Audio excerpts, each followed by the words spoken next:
चलिए आज एक कहानी सुनते हैं। एक मेंढक की कहानी। ये एक ऐसी कहानी है जो हमें तुलना करने की आदत और खुद को पूरी तरह से स्वीकार करने की ताकत के बारे में बहुत कुछ सिखाती है। तो शुरू करते हैं। क्या कभी ऐसा लगा है कि काश हम किसी और की तरह होते? ये एक ऐसा सवाल है जो शायद हम सब ने कभी ना कभी खुद से जरूर पूछा होगा। और आज की हमारी ये कहानी इसी भावना के इर्द गिर्द घूमती है और ये दिखाती है कि ये सोच हमें कहाँ ले जा सकती है।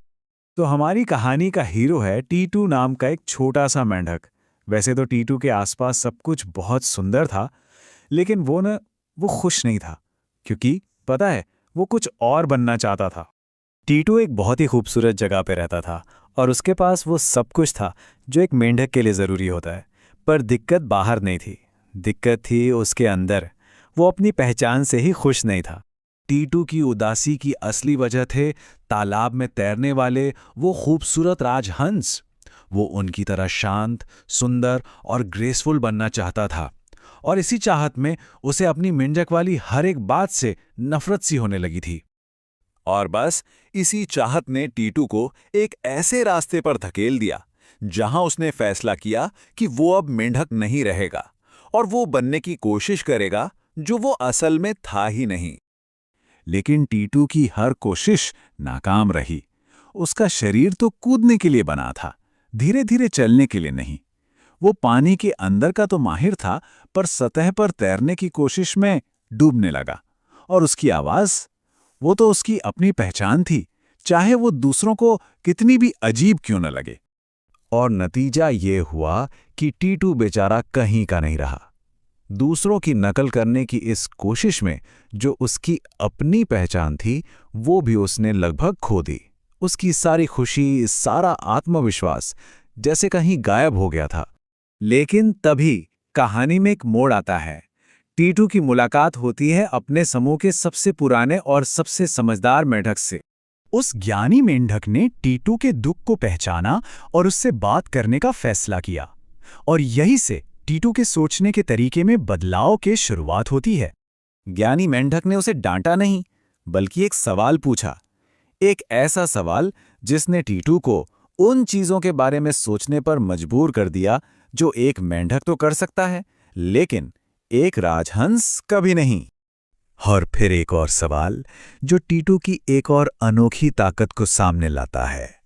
ये कितनी शानदार बात है ना, कि जिसे हम कभी-कभी अपनी कमजोरी समझ लेते हैं, असल में वही हमारी सबसे बड़ी ताकत हो सकती है। और आखिर में एक सीधा और साफ संदेश। टीटू की असली समस्या राजहंस नहीं थे। समस्या ये थी कि वो अपनी खुद की कीमत ही भूल गया था। इन बातों का टीटू पर बहुत गहरा असर हुआ और यहीं से उसके असली बदलाव का सफर शुरू हुआ। ये एक आत्ममंथन का पल था। टीटू ने पहली बार अपनी कमियों को ताकत की तरह देखा।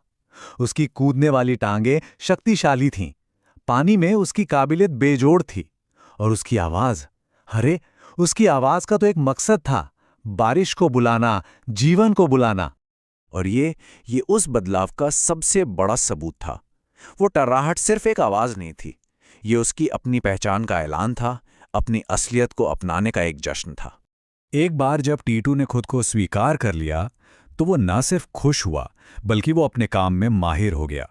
उसने अपनी सारी एनर्जी दूसरों से तुलना करने में नहीं, बल्कि खुद को बेहतर बनाने में लगा दी। तो टीटू की इस कहानी से हम अपने जीवन के लिए क्या सीख सकते हैं? इसमें दो बहुत ही गहरे सबक छिपे हैं।